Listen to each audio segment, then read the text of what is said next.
Ignore qualquer coisa que vocês escutarem, só escutem eu, tá? É que tem certas pessoas aqui. Então, né, gente? Ó, tinha leite achocolatado aqui. Eu tirei e coloquei leite ninho.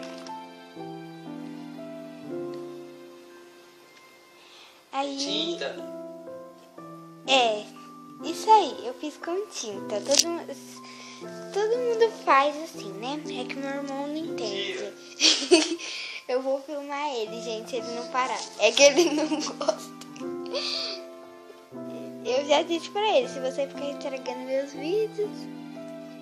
Então, né, gente, tem um negócio aqui que vem com a mamadeira. Aí não vaza, calma aí.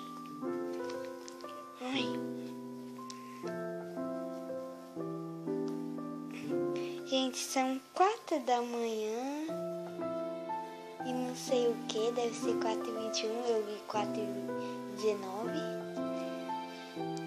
E eu acordei só pra dar mamadeira pra ela. Então, né, ela tá tomando, daqui a pouco ela já vai voltar. Já vai voltar a dormir. Então, gente, pronto, ela bebe pouco, tá? Ai, gente, cadê a tampinha dessa coisa?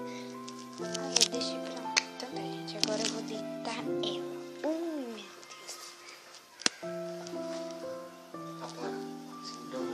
Eu não te gravei? Então, gente, ignorem a bagunça, foi meu irmão que fez. Oi, gente, calma aí. É que eu vou pôr a mamadeira dela aqui enquanto eu deito ela. Então, né, ela deita aqui, não vai deitar se bagunçar.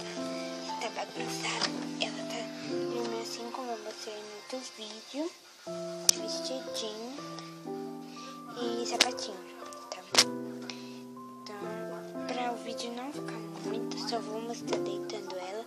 E daqui a pouco eu dou mais mamadeira pra ela, tá? Beijinhos e tchau, tchau.